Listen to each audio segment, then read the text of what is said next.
Hello, welcome to this webinar on Hydro Auxiliary Systems Monitoring. Today we will talk about non-standard applications. So what you will learn in this presentation is that Megit products can be easily adapted to monitor other equipment than usual turbine generator units. So as an introduction, hydro utilities have a need for long-term monitoring, not only limited to turbine generator units, but also other non-rotating equipments like gates and valves can benefit from continuous monitoring. Moreover, using the same hardware and software technology makes the solution very attractive. So here is an overview of the power plant, of an hydro power plant actually, where you can see all the electrical, mechanical and hydraulic equipments. Today we'll be talking about three different applications. The first one is the spillway gates monitoring. The second one is the Penstock pressure self-oscillation protection. And the third one is the turbine casing structural vibration monitoring. Okay, let's speak about this spillway gates monitoring application. The plant is located in northern Quebec. It's owned by Hydro-Quebec. And the dam is actually called La Tuque Dam. They have several units working there, so now we are looking at the dam itself and the spillway gates. So they have 5 spillway gates and 2 control gates that are suspected to have vibration issues. They have been running several diagnostic campaigns over the years with no clear outcome. So it has been decided to install a continuous monitoring system to monitor several parameters so that conditions when an abnormal event occurs can be found. So if we look at the different challenges, technical challenges we had on this project, so let's start with the Ethernet cable length. So the dam is about 200 meters wide. And the Ethernet standard goes up to 100 meters. So we had to find some tricks to make sure that we can connect all the modules together without going above the 100 meter limit. So we'll talk about that a little bit later. Then we had some challenge for the operating temperature. So just to give you a little bit of background, so it's in northern Quebec, so in winter it can go down to minus 40 degrees Celsius, and in summer, surprisingly, it can go up to plus 40 degrees Celsius with the sun directly on the panels. So we had to think about different technical options to cool down and warm up the panels during these conditions.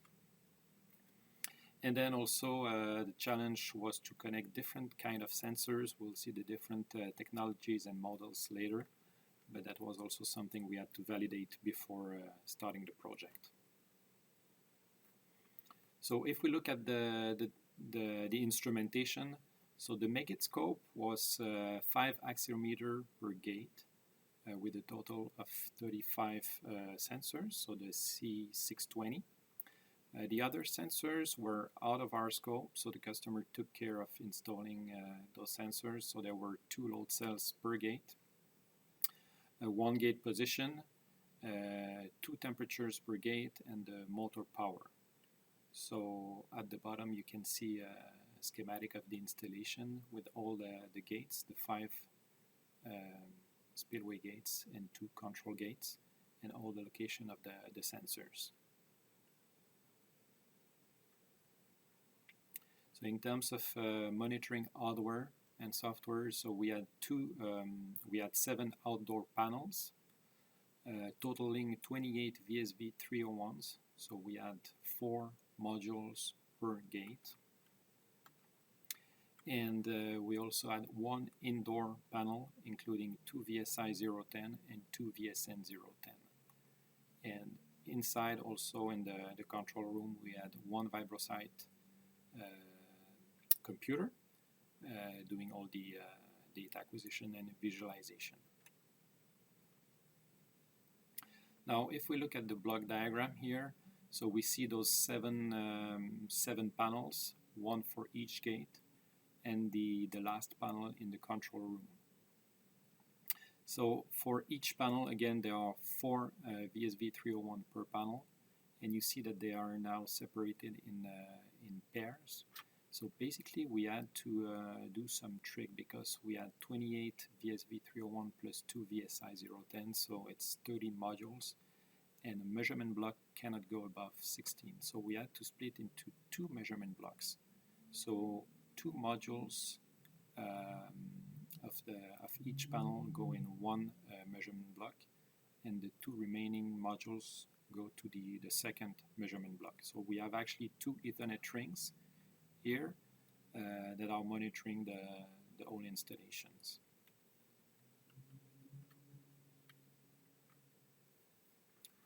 So if we look at the actual installation of the outdoor panels, again, there are 7 outdoor panels. You can see the insulation on the door, and inside the panel there are ventilation for summer, obviously, and some heaters inside for winter. So we did subcontract the assembly of the panel, but we did all the engineering, drawing, and testing ourselves. Actually, if you look at the drawing on the right, you see 2 additional VSV301. So it was we took some provision for adding those modules in the future because the customer had the idea to also measure shaft position, shaft vibration. So there is some room in the panel for the future. And now if we look at the indoor panel, there is only one inside the control room. That's the one used for all the communication and the relays, networking, and so on. So it's all centralized into one box.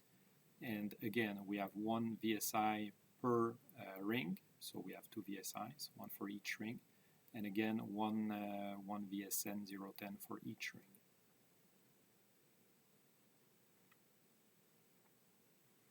Now, if we look at the vision software, so if we look at the data now, we have quite interesting, again, non-standard data.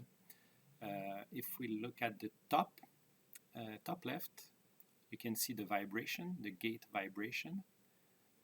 On the bottom, you can see the gate position, and on the right, the motor power. So if we first start with the gate position on the lower left, you can see that the gate is actually opening in 2 steps and then closing in 1 step. So it's actually the position going up and then down. And here the challenge is that we had only 1 sensor, so gate position, but we didn't know how to distinguish between opening and closing. So technically the software had no idea of what would be the operating mode. So we had to use the mathematical functions in post-processing. So we actually made the derivative of the position so that we can calculate the speed, so the opening speed and closing speed. So when the speed is positive, it's opening. When the speed is negative, it's closing. So we basically created some operating modes, 2 modes. So in green, when the speed is positive, it's opening, and in red, when it's closing, the speed is negative. So it was used to create special logging rules and also to inform the user whether the gate is actually opening or closing. If you look a little bit at the vibration on the upper left, you can see that the vibration levels are slightly higher when you open the gate and slightly lower when you close the gate. So obviously the forces are higher when you open the gate, when it goes up, and you can see that in the vibration pattern. And also on the right, when you look at the motor, so the motor that is actually opening the gate, you can see that the power is much higher when you open, obviously, because you need the force to to open the gate. And then when you look at the closing of the gate, the motor power is much lower. So it's just to give you an overview of how the system works. And then there are also strain gauges. We look at temperature, and at all these different sensors that the people will be using over there to look at the conditions where they see abnormal vibration. So if we look at the highlights and benefits of the installation, so again, possibility to interface with sensors of any type and brand. So we were looking at the C620, but also at strain gauges, motor power, temperature, and so on. So it's quite useful with only one monitoring module to be able to measure all these type of sensors. Also, we were able to do these tricks of networking to make sure that we would not go above the 100-meter limit of the Ethernet standard. So we made some special installation to make sure that we do not go above that limit. In terms of calculations, so as I explained just before, so we did this post-processing to measure the opening speed and closing speed so that we can detect whether the gate is opening or closing.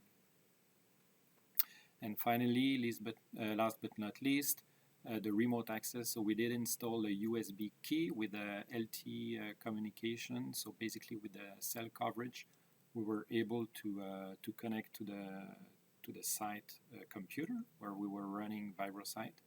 So during commissioning and diagnostic operation, we were able to remotely connect and look at the data, adapt the logging rates, and do some modification of the alarm levels and so on. So we were able to do quite a lot of services remotely without having to travel to the site. Okay, now let's talk about this other application on Penstock pressure self-oscillation protection system. So some background about the installation. It's located in Bear-Simis 2 hydro power plant. It's in northern Quebec, and the plant is owned by Hydro-Quebec. So the total power output for this power plant is 845 megawatt. And they have 5 units installed over there. So basically the purpose of this installation is to protect the 5 Penstocks from overpressure conditions. So if you will look at the installation, on the left you see the overview of a typical installation with all the Penstocks reaching the turbine generator units. On the right you see the installation at this specific site, so where they have 5 units, and for each unit they have their own spherical valve in red. So basically the problem that they encounter at this site, and it's not only this site, on several other sites, is that the spherical valve pressure starts self-oscillating at low frequencies of the order of 1 to 5 Hertz, and then that can create an overpressure of the order of 2 times the nominal pressure. So that can be quite critical. So the problem, the phenomenon here is due to the leaks on the downstream seal, and then leaks create a variation of pressure, so a delta P, which then amplifies to finally reach critical amplitudes. So if you look at the right, there is a schematic of a spherical valve with an upstream seal and a downstream seal. And on the left, a typical pressure curve measured on one of these Penstocks. So it's you see the Penstock nominal pressure at the beginning, and then when this phenomenon arises, this amplitude increase and increase and increase, and it can go up to 2 times the nominal pressure, And on the other side, it can go down to a full vacuum, so pressure 0. So it creates a lot of constraint on the penstock and can lead to critical, very critical issues. So basically what we are trying to do here is to activate a relay before we reach those critical values. So just for information, so the spherical valve has two seals, again, as I mentioned, one upstream seal and one downstream seal. And the upstream seal is only used during maintenance or to stop leaks in that case. So the solution we put in place is using dynamic pressure sensor to detect pressure amplitudes. So we are using 3 sensors for triple redundancy. And in terms of logic, we are trying to reach a 2 out of 3 logic with instantaneous activation of a production relay. So we will need 3 sensors and 2 VibroSmart modules. So for the penstock pressure measurement, again, so we are using those 3 sensors from Bentley, Nevada. It's not our scope, it's G renewable scope. And we use 2 VSV301 and 1 VSN010 for the networking.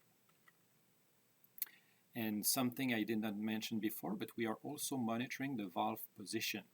So for this, we are using 6 different TQ403 sensors with a 12 millimeter range so that we can measure the position of the valve. So they are located all around the circumference of the valve, and they monitor the distance. So they check that the valve is properly closed.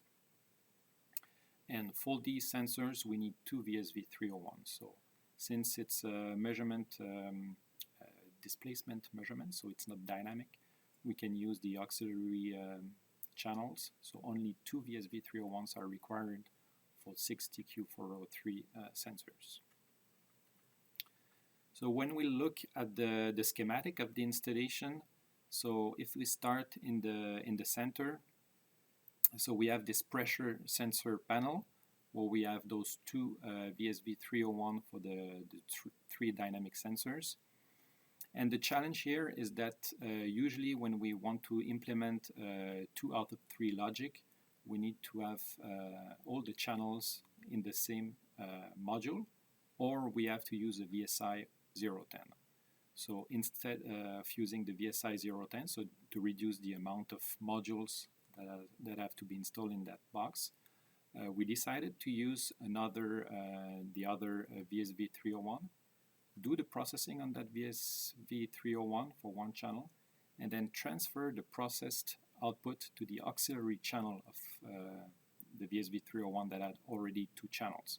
So basically those 3 dynamic pressure values, processed values, are available on the second VSV301. And from that VSV301 we can apply 2 out of 3 logic. So we had to do that trick to limit the amount of modules. And then on the other box on the left we have the proximity sensors panel where we have those 2 VSV301 monitoring the 6 IQS900 and TQ903 sensors. So the highlights and benefits of that installation. So we had the possibility to interface with any other type and brand of sensors. So in that case we were connected to Bentley pressure sensors. We were able to do ring topology, so we had this network redundancy that allows more availability of the system.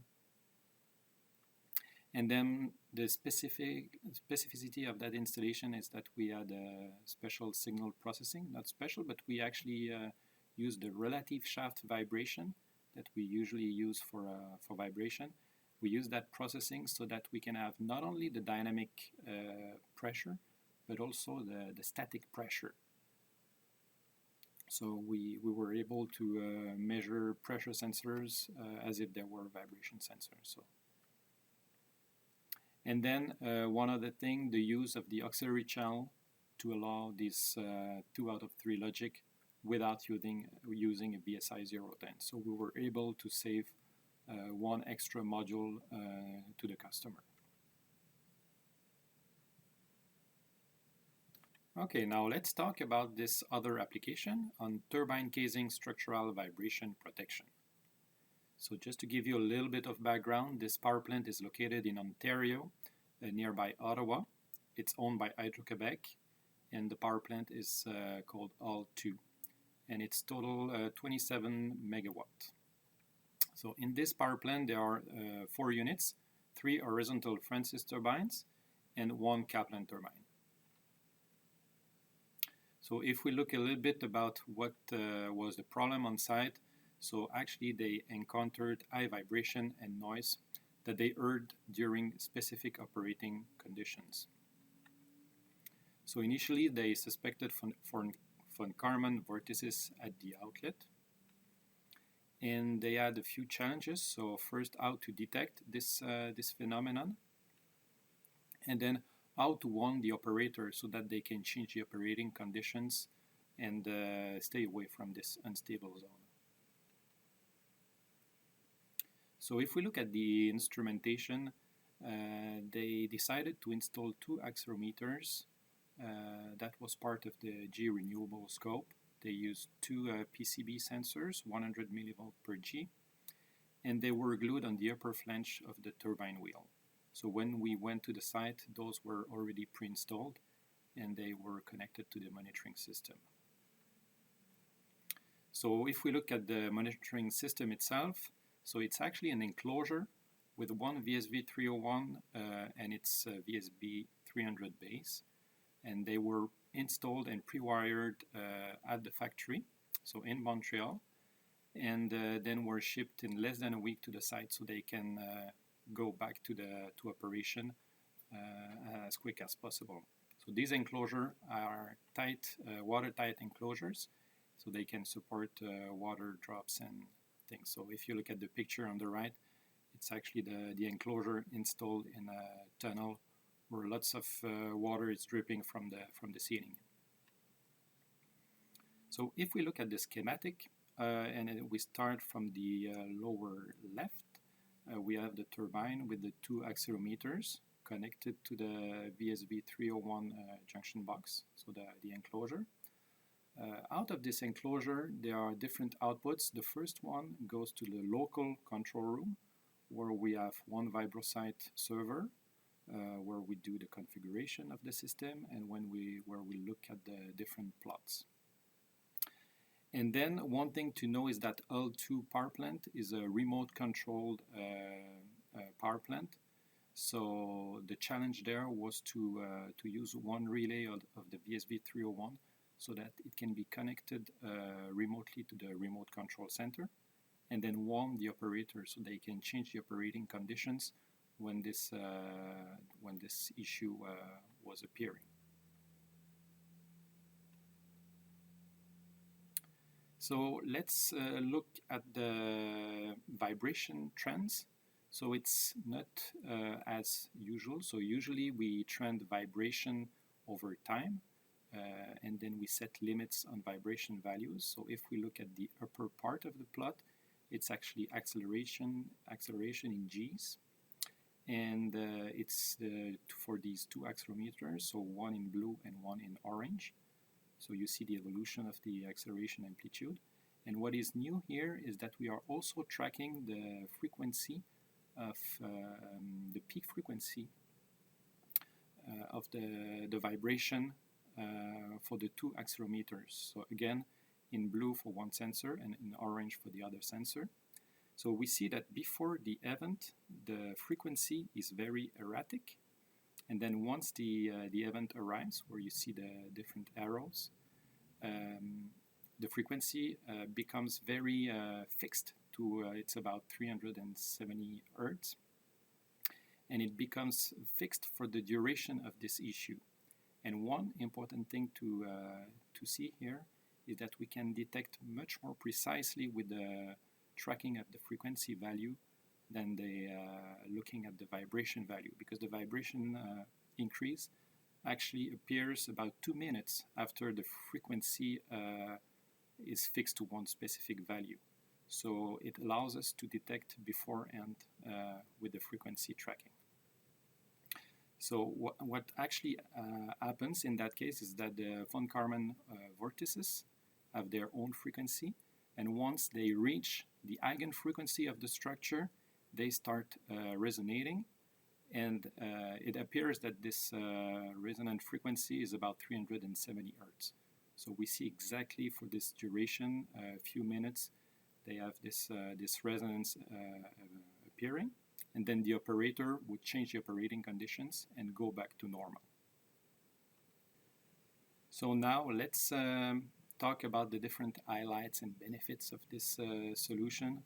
So first, we had the possibility to interface with sensors of any type and brand. So in that case, we connected the PCB sensors to the vibro-smart system. We did a special signal processing, so adapted for peak frequency line tracking. So instead of tracking the absolute vibration, we were tracking the frequency value of the vibration, and then we set alarms on that frequency, and we can then activate relays based on that frequency change. Another thing is that we were able to detect the fluid-induced instabilities through the interaction with the structure. So it's something quite complex that we were able to detect with the accelerometers and the special processing we put in place. And finally, we were able to warn the operator so that they can change the operating condition, and that was made through the use of a local relay on the VSB 301.